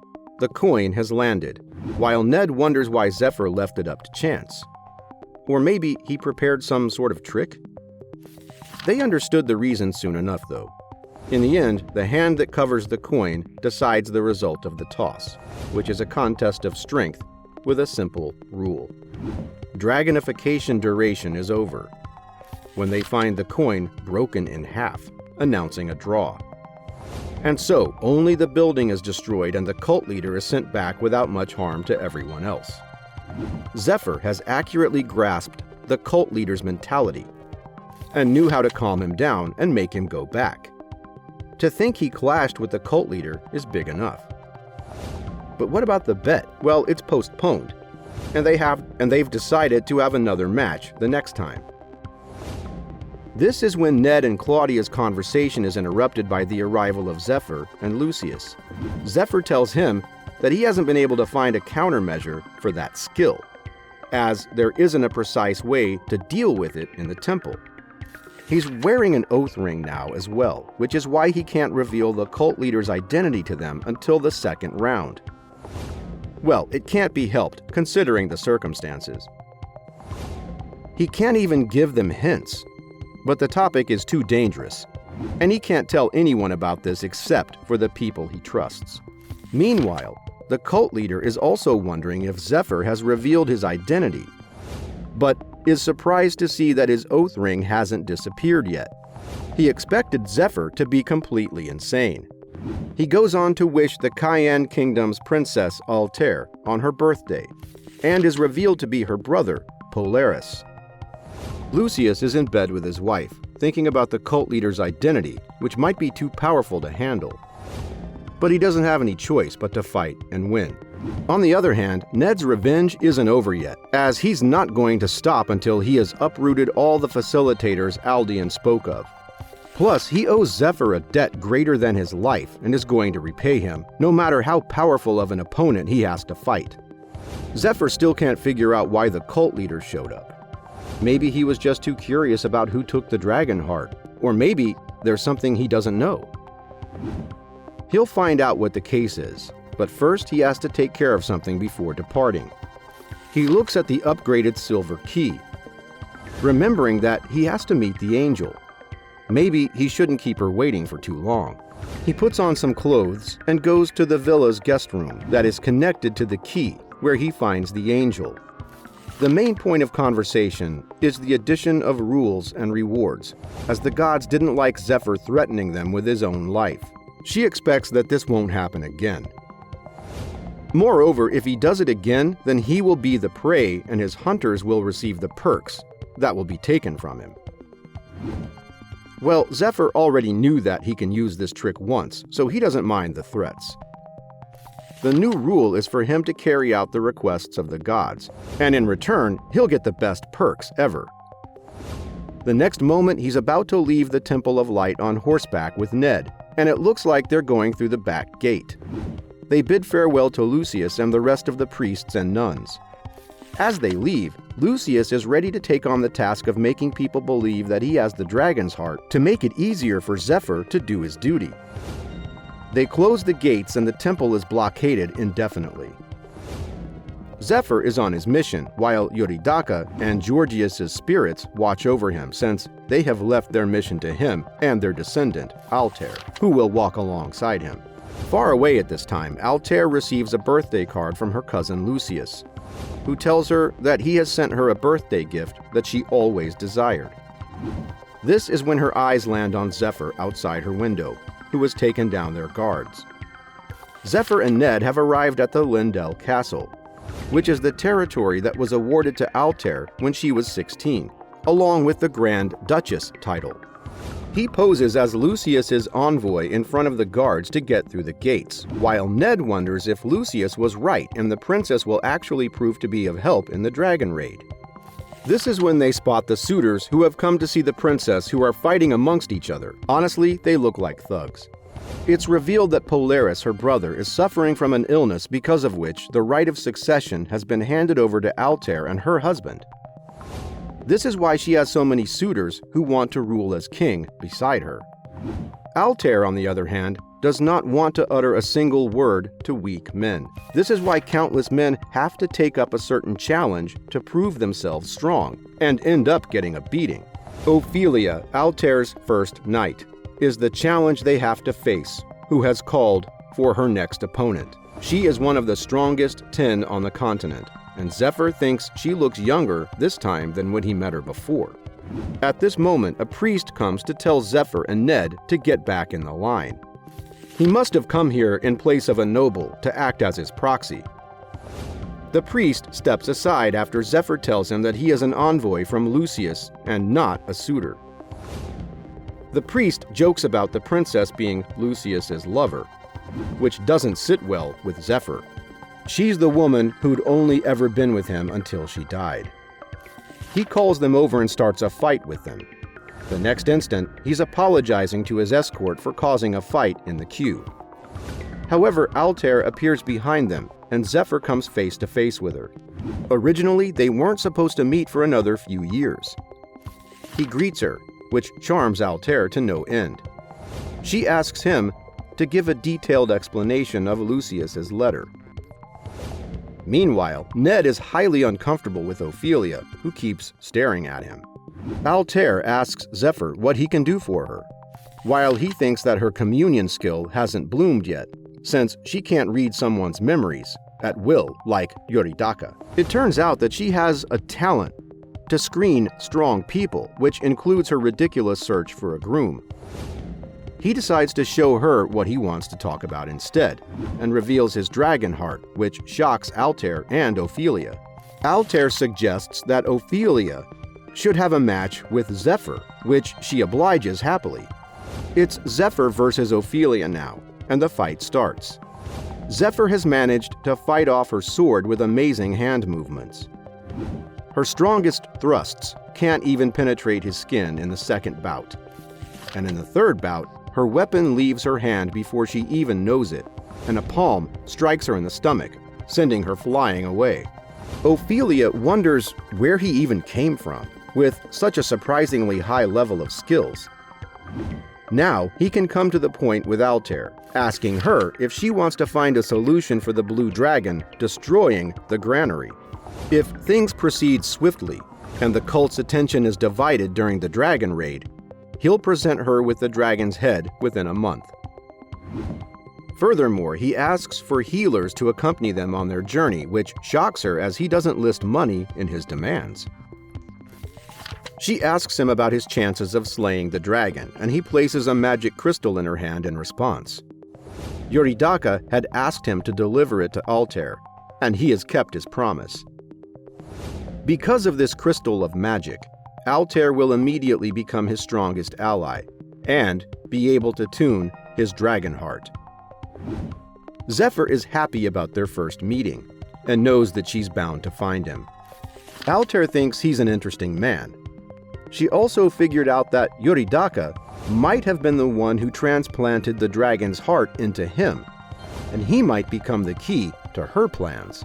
However, she saw something strange when she touched him, but can't be sure of what it was. In the meantime, the vice cult leader, Elfried, stands before the cult leader, who tells him that there is a vacant spot among the 12 apostles. Elfried guesses that Aldian has failed, and he is ordered to not let any setbacks affect their apocalypse plan. This is why Elfried decides to go to the third parish himself. Altair is touched after receiving Yoridaka's grimoire, which will help to develop her magic that has been stagnant at level 2. Her goal is to perfect her magic and find a way to defeat the cult leader. The crystal of magic and her mind have been linked, which takes her to a subspace, showing her the magic of media. Furthermore, she meets Yoridaka in this space as well. On the other hand, Zephyr has won a game against Ned, which means that he gets to go to the party, while Ned stealthily searches for any demon god worshippers within the castle. They also discuss Ophelia's strange behavior when she kept staring at Ned, who doesn't believe that he's seen her before. Maybe she's a dangerous person instead of him. Zephyr gets ready for the party and performs a transformation magic on himself and arrives in the ballroom. His task is to look for anyone who might have died while he was training in the cave in his past life.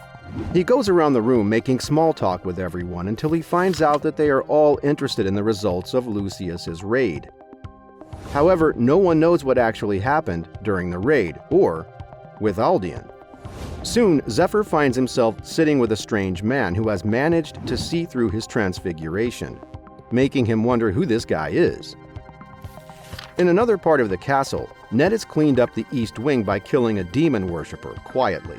He still can't get used to the fact that this castle is so huge. He actually misses Lucius's warm home back at the temple. Please give my man Ned some love. He misses his mother and sister when Ophelia arrives there asking him about his nighttime stroll habit. He obviously couldn't sense her presence, which is quite worrying. Turns out that she's been following him, so he tells her that the people he killed were all demon worshippers. But she starts talking about the dragon raid, asking him to prove his strength to her while she takes out her weapon. Ned has to agree to this fight, half-heartedly of course. Elfried has found traces of Aldian's demonification around the vicinity of the third parish temple, along with the traces of a Dragon King-style martial artist. He finds further clues, not believing that they committed such insanity when the cult's future was on the line. The third parish is currently restricting entry, as if they are hiding something very valuable within. It also makes sense that they are just buying time until the dragon's heart power is stabilized.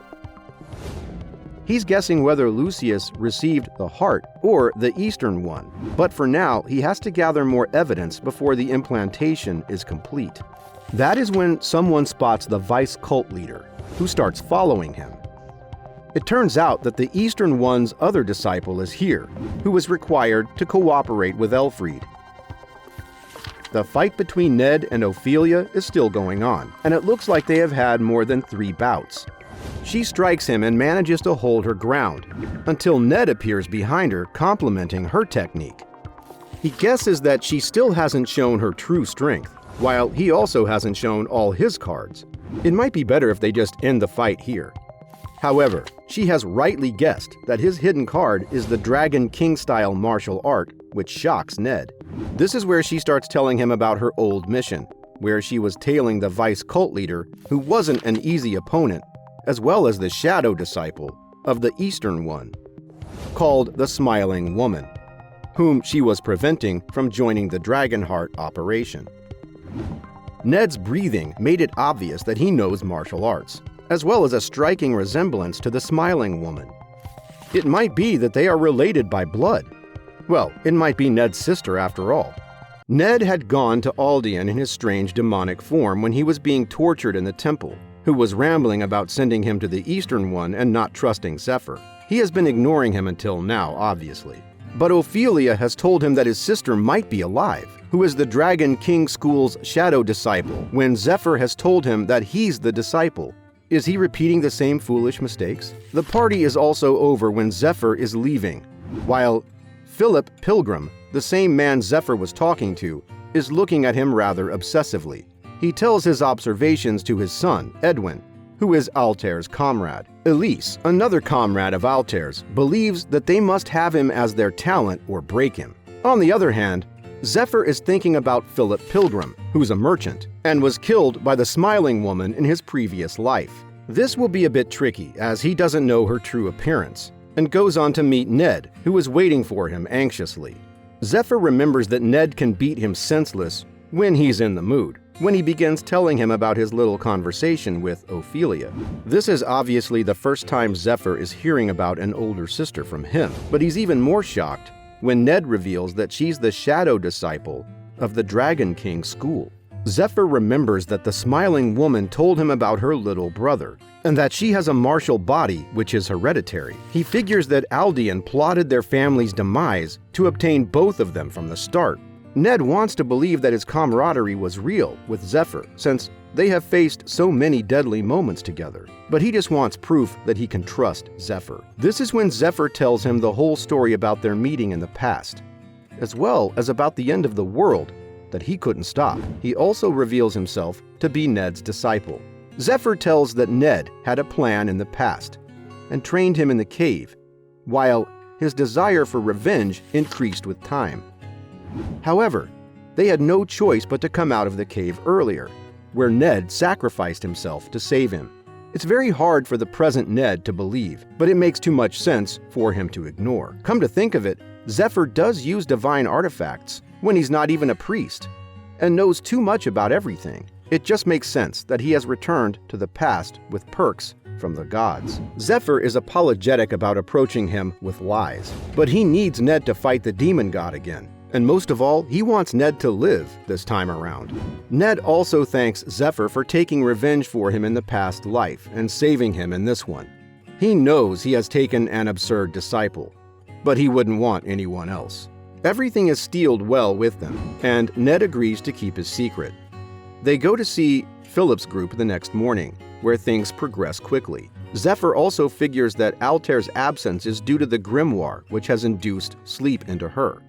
Days go by in a flash after this, as they prepare a few things for the dragon raid, research new fighting methods, and hang out with the party members. It turns out that their health checks are done through hugging the other person, and Ned is definitely not comfortable with it. Ned and Zephyr are soon found by Ophelia, who tells them that the princess is summoning them. Sounds like she has finally woken up from her long nap.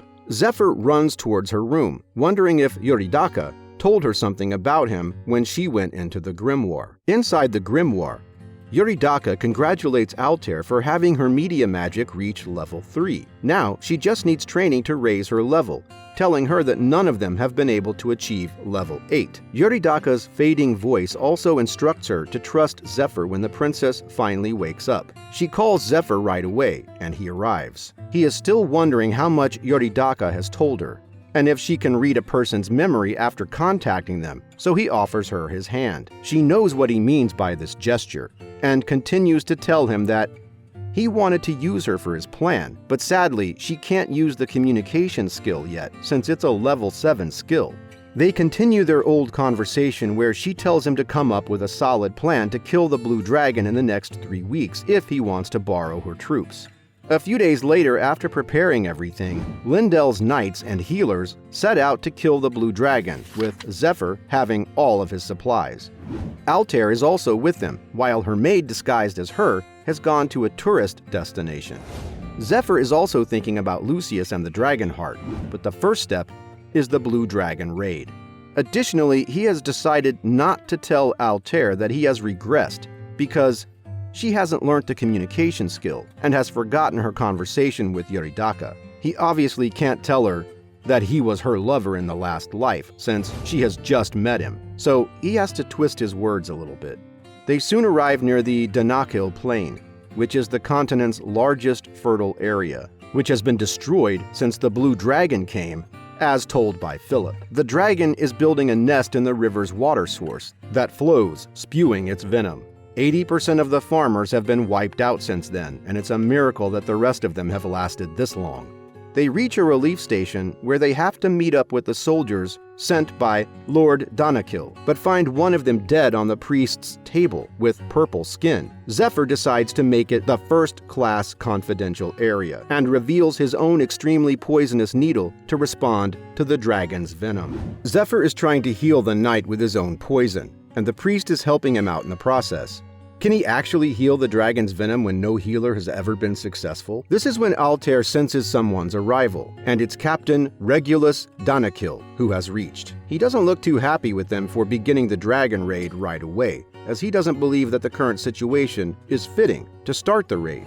Moreover, he believes that they're being scammed by someone, and starts to order his men to secure the relief station. This is when he walks inside to see his knight, Sir Grimes, being treated with poison needles. He misunderstands Zephyr and charges at him, but is struck down by Ophelia just in time. The princess also reveals herself to him, while Sir Grimes thanks Zephyr for saving his life. Captain Danakil has to apologize to Zephyr when the princess tells him that Zephyr is sent by Goddess Arya through revelation to save this entire world. She also shows him Lucius's letter, which makes Regulus swear obedience to him, while Zephyr tries to hold his laughter at her lies. Thus, the party members accept Zephyr as the operation commander, and he starts treating all the poisoned patients at the relief station. But he needs to quickly come up with the antidote. The ingredients for the antidote can only be found in the Great Elfin Forest, which isn't completely destroyed like the farmland. They have also taken Philip with them since Zephyr can't leave him at the mercy of the Smiling Woman.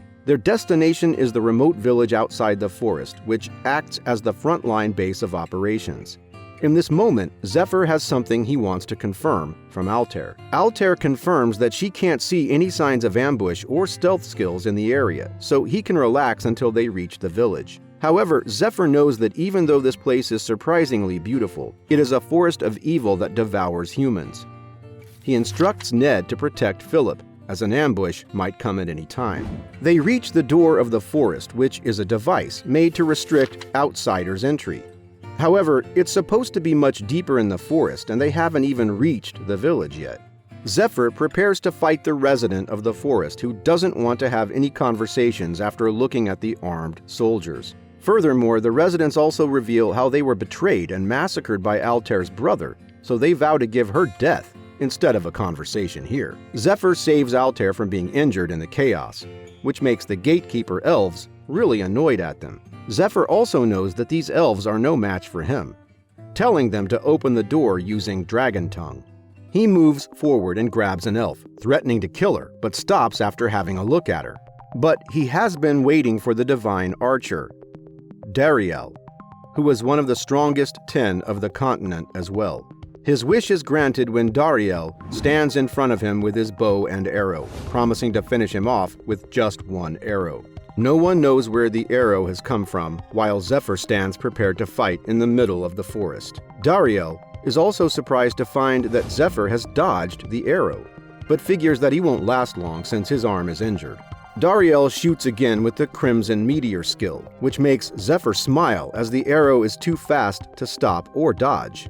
If this is how it's supposed to be, then he decides to go all out as well. His movements become slow until the dragon surges upward, blocking the arrows. Dariel can't believe that this is a human, and is kind of scared as they have lost too many people because of the blue dragon. They surely don't want another one in their lives. Dariel instantly gives up when his sister Kiara kneels before Zephyr, asking him to help them. The next moment, one of the elven elders is checking Sir Grimes to test the effectiveness of the poison. The elven leader's name is Heron, who introduces them to Dariel and Kiara more formally. Heron tells Zephyr that this is the second time they have welcomed humans as guests, after signing the treaty with Prince Polaris. Before this, one human has risked his life to enter the forest and helped their intoxicated tribe members using the same poison needles that he has. That human's name was Fade, who was searching for his lost comrades. Zephyr clearly knows someone with this name, doesn't he? The Lake of Life is the water source that flows throughout the forest, and the Tree of Life is the massive tree that has grown while drinking its water. This tree holds sacred powers and gives the High Elves their powers. The Elven Kingdom used to be prosperous for 2,000 years. until the arrival of the blue dragon, which has made the water of the lake too poisonous. A few days ago, at the Lindell Castle, a roundtable conference is in session where they discuss the Zephyr's plan of joining forces with the Danakil estate and the forest elves to get a chance at success in the Blue Dragon raid. Altair is perfectly capable of making them cooperate as well. On the other hand, Dariel's mother, the queen, is on the bed, and it looks like she isn't feeling too well. He asks her what they should do in this situation, with the elves stuck in crisis. The real problem is the people from the Danakil estate, according to him. In the meantime, Edwin informs Zephyr that the Danakil estate people treat these elves like vermin, and nowadays their relationship is like enemies. 4 years ago, before the Blue Dragon appeared, 2 high elves called Scarlet Moon and Black Moon invaded Danakil, and they had almost won the battle, until Prince Polaris rode in as a cardinal, leading his temple knights. Do we have to imagine a heroic entry as well? Soon, the elves fled to the heart of the forest as the Gold Dragon had also joined the battle. Ultimately, the humans won and a ceasefire treaty was signed. But soon, the Blue Dragon caused the farmland to be polluted with poison. People think that the elves have been naughty enough to spread the poison, while Lord Danakil and Regulus want to work with the elves to resolve this crisis. They will surely have problems regarding their own party members trying to stab each other in the back. Back in the present, Zephyr has cooked up the story of being a pupil to Fade's old guild member, who taught him the poison production methods and needle arts. This story has certainly made him more likable in front of Heron, Dariel, and Kiara. Later, Zephyr is sticking one of his poison needles into one of the elves, while Kiara compliments him. Well, his secret is definitely good looks and being the first ever to make this poison. And Kiara does take Fade's name quite intimately. Were they romantically involved? He continues to answer her questions by telling her that Fade's and his mentor, Persephone's guild, fell to ruin because of a traitor. It also turns out that Fade isn't with the elves anymore after Dariel's arrival. Kiara obviously doesn't like that he interrupted their conversation. What a mess this is. Meanwhile, Heron thinks that Zephyr's arrival is a stroke of luck for them, since the poison left by Fade has been running out for quite a while. If Zephyr comes to their side with all of his skills, maybe the elves can find the Queen's final seal box in the center of the polluted zone. 3 years ago, the seal boxes are revealed to be hidden within the 12 towers, having the power to build a new kingdom. The girl elf wants the high elves to learn and make their own kingdoms, while Heron wants them all to stay for the queen. She soon leaves because she doesn't want to be loyal to a bedridden queen, but Heron stayed, since they weren't enough boxes for him to take as well. His true intention is to leave this place after finding the seal box, which might end up getting him imprisoned if Dariel ever finds out. He begins telling Zephyr that he ordered his elf soldiers to take the remote village and to humor them. He agrees to return the human prisoners to them. He has to manipulate Zephyr to bring him the tower's seal box first, as he wants to be king really desperately. Meanwhile, Malia and Daisy, 2 mages from the magic tower, discuss being captured and not being able to bathe. Moreover, Malia wants to kill Altair, asking Daisy if she has found any weaknesses during the travels. At the same time, at the southern metropolis Veronia, Altair's maid, Lady Katie, who is disguised as the princess, has signed her mountain range clearing projects with the Southern Architectural Guild, which is a massive honor. This has acted as a camouflage to hide their true plan of joining up with the elves, while Zephyr thinks that the demon god worshippers are probably busy dealing with their internal matters currently.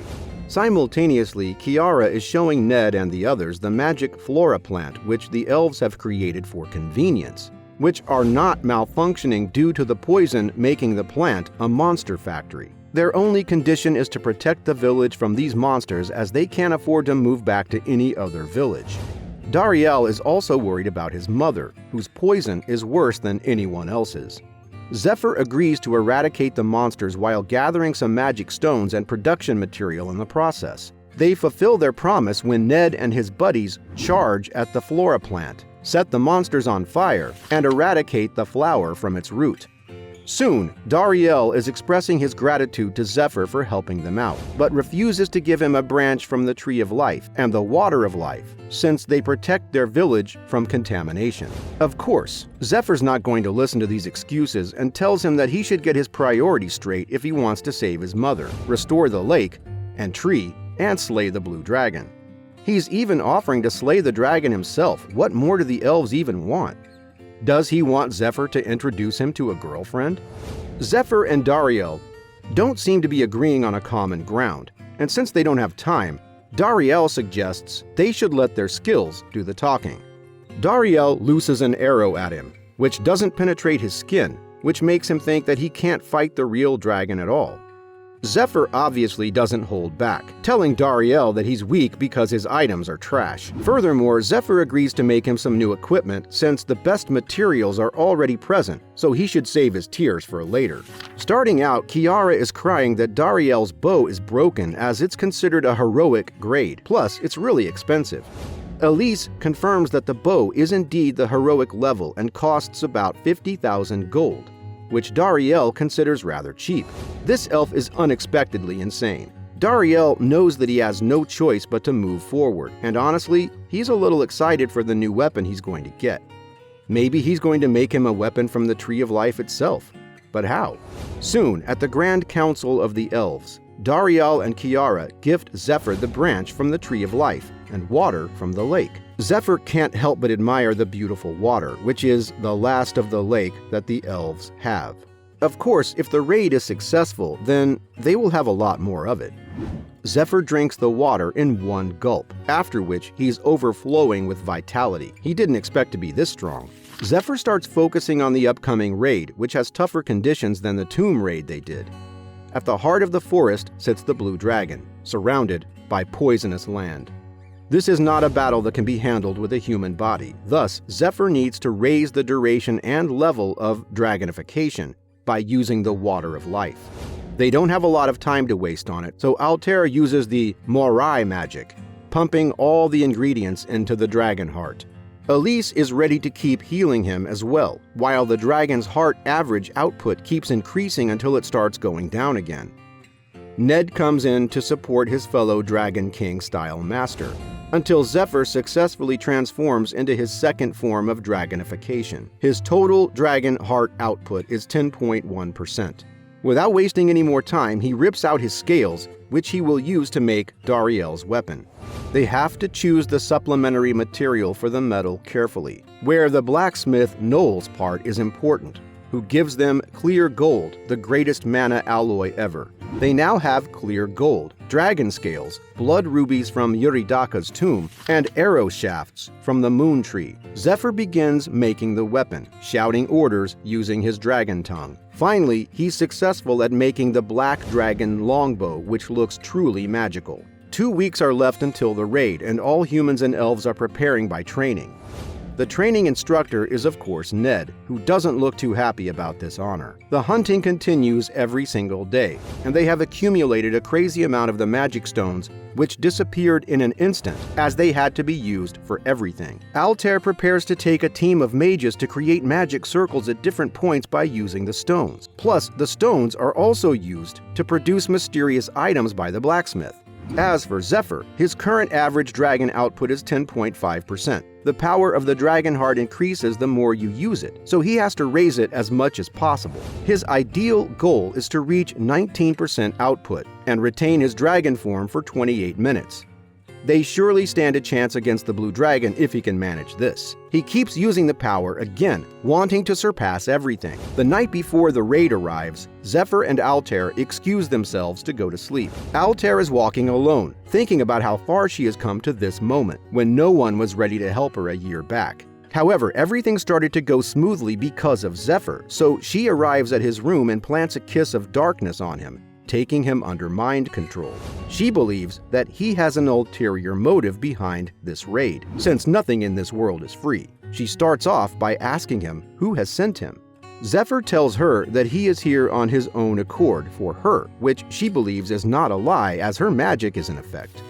He continues telling her that she has died for him in the past, and he has returned to change that future.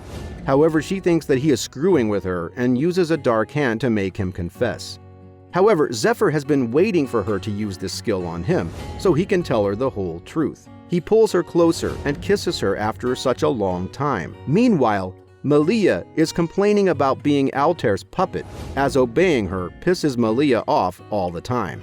It turns out that Malia was in the same academy as Altair, and Daisy figures that she is just jealous of the princess to hate her so much. In order to calm her down, Daisy tells Malia that if she's successful in the raid, then she'll be recommended as a battle mage in a noble household. This catches Malia's attention, and they walk away happily. Heron has been watching them all this while, waiting for them to go away. He has sneakily changed the golem's characteristics to make them listen to his orders only, and starts waiting for the next day. The morning arrives and all the troops are ready to march for the raid. There is a strange energy that everyone can feel, and Altair orders a strengthening spell for Zephyr.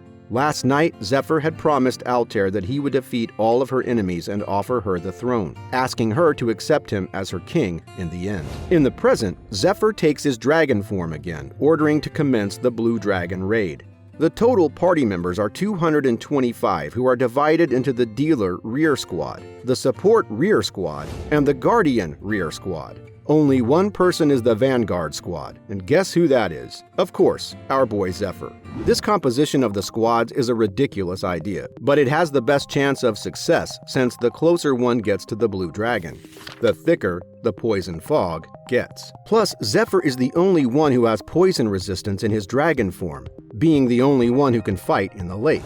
Using the electric acceleration, he reaches near the lake, which is filled with big plants, and drops the tombstone path golems to create a mana road.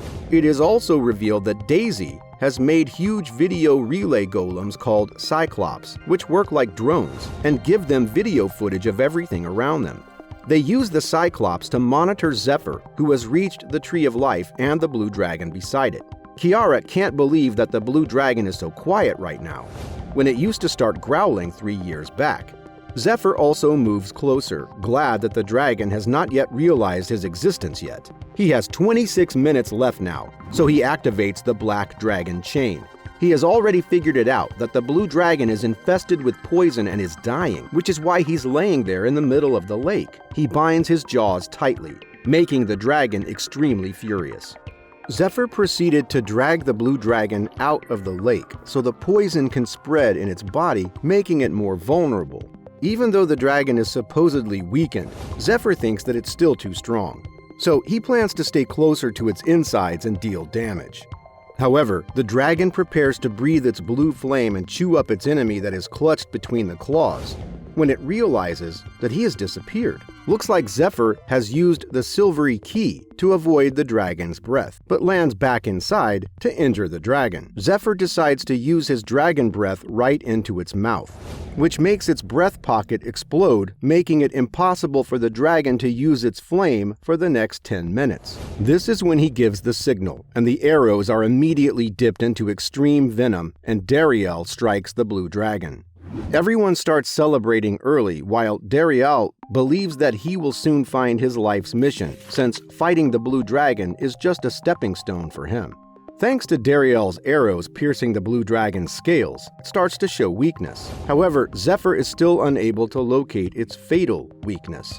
The mana road starts changing its direction when the Blue Dragon decides to use its special attribute that allows it to make things move without touching them. This must mean sure destruction all around. How is Zephyr going to handle a crazy dragon with just 20 minutes left for his dragonification to end? The real battle has started after the dragon has sobered up after enduring so much pain. It's chaotic for a moment, but the rear squad quickly gets back into formation. It's quite lucky that no one has suffered grave injuries and the mana road's direction is changed successfully. Then what's actually going wrong here? For now, the rear squad is safe from the dragon, but they can die any minute if the dragon decides to shift its attention. Altair knows that they have to buck up and pull themselves together if they want to be of any help in this battle. Meanwhile, Dariel needs Zephyr to stop the dragon from moving for 4.5 seconds so Dariel's arrow can reach it. There's too much time constraint here, Dariel. Everyone is waiting for their main guy to open the dragon raid gate, who's busy breathing fire at a 10 times larger and scarier dragon. This dragon is not giving up easily, which is a little annoying for Zephyr, so he hits it with all his strength he has. The dragon slips underwater, and we wonder if dragons can even swim. The lake, however, is filled with raging monsters that come out. Maybe all the golems can take care of them for now? They have definitely made plans for this situation. However, half of the golems start running away from the battlefield. Are they too scared of the monsters? Heron looks quite happy about this turn of events, when a monster who looks on the same level as a dungeon boss launches an attack on the raid party. The Blue Dragon raid took place more than a year later in Zephyr's previous life, which Altair had led. The mission was a failure even after killing the dragon, since they couldn't obtain its dragon heart. Everyone wants a piece of a dragon heart, don't they? Zephyr had also become a temple knight to stay close to Aldean, so he could get a chance at revenge. When Lucius was also brainwashed by Aldean. He does love making puppets out of saints. That was how Zephyr came to know about Altair's defeat, which Aldean had cleverly planned, obviously. However, this time it's different. Zephyr knows the kinds of traps they have placed. Currently, he's in the Silver Key trying to see his troops' situation through the golems. The troops are having a hard time fighting the monster, and the teamwork between Dariel and Kiara is impressive. But the problem is that there are just too many monsters for them all. While Dariel gets ready to fight them off with his feather arrows. Ophelia's skills are also coming in handy as she practices her karate kicks on the oncoming monsters. Regulus, on the other hand, is tasked with protecting the Tree of Life fragment in the cabin, which is actually a really important job. He can actually use the Danakil's skill of forming a barrier around a storage area. There really is no one more perfect for this mission, and he must endure it no matter how frustrating it gets for him. But suddenly, he starts hearing Altair's screams, and despite his men stopping him, he opens the door of the barrier. However, instead of the princess, he finds Heron, who has been imitating the princess's voice. Heron is here to quickly grab the tree fragment in the magic circle and run away. An alarm is sounded, and everyone finds out that the circle has been stolen. Even though Altair can form another magic circle, it'll be great if the dragon dies soon. She dares him to kill it in 10 seconds so they can finish what they had started the previous night. Are these intimate conversations that we're listening to? He accepts the challenge and goes towards the blue dragon, who must have healed enough after taking a dip in the lake. He takes out the stake of faith which Lucius had loaned to him. He conveys the change of strategy to his troops, believing that he can pull it off within 10 minutes. The dragon's already dead meat, right? Heron and his little gang of traitorous elves are running away, dreaming about making a new kingdom after getting the last sealed box. The elf soldiers also seem to be breaking down in the troops, while Philip watches over the whole battlefield. Doesn't he have some fighting to do as well? He just looks glad that no one has starved so far. Of course, their raid party is made of some of the strongest fighters, including a guy with a dragon heart, which must be reassuring. Dariel seems like he's holding up well on the field without losing morale. Of course, the elves are dependent on their elders and kings. Phillips is aware that Dariel never tried to ascend the elf throne, so the elf village was only left with Heron, who has betrayed them. The other elves also believed that Dariel did nothing but watch when everything that matters to them was taken away, and it's not like they're actually going to win from a dragon. The runaway elves have reached in front of the tower where the Tree of Life's seed is located, and Heron can finally become a king, apparently. Meanwhile, Philip finds it strange that a merchant like him has never heard about the other elf kingdoms that were apparently formed after getting the Tree of Life's seeds. Turns out that there is a monster in the tower, which Heron believes can be defeated by the golems he stole. They managed to get the box after deceiving the monster, but it had been looking for this exact box for 3 whole years. The monster is revealed to be the Crimson Moon, Masha, who had gone through demonification after meeting the demon god Vice cult leader, and only remembers her hatred towards elves now. 3 years ago, the Vice cult leader had brainwashed Crimson Moon and Black Moon to only remember the hatred they have for elves, because they took away their radiant future. He even took pride in their transformed demon appearances, and welcomed the new demons that were going to shake things up for everyone. It had been 3 months since the two elves became demons when they started killing everything that came into contact with them. They started enjoying their new powers a little too much, for sure. They were even tasked to go kill the blue dragon by Altair, where they decided that they needed the power of the dragon heart to kill all the elves. They came face to face with the dragon, who thought it was ridiculous to watch such tiny people trying to kill it. Altair knew that they stood no chance against the dragon and sent them away to become its food. Black Moon and Crimson Moon's jealousy towards the queen, but they had lost their reality after becoming demons. They were exiled from the elfin forest, but they were smart enough to steal the Tree of Life's seed. They were soon defeated by a young elf, which turned them against their own people, which Altair used for his own advantage. His original plan was to use them to release poison into the dragon's stomach, after which it was just a race against time to see who died first. Naturally, the blue dragon went to the lake to cure itself, while Masha kept hanging onto its tail. She jumped off on the tower and killed the security troopers. She loves causing deaths, doesn't she? No one had taken notice of her, though, and she continued to claw away at the tower meaninglessly, since she couldn't enter it. Of course, she kept feasting away as well, and drank a lot of blood. But now she remembers the broken elven queen in the chamber and is craving her blood.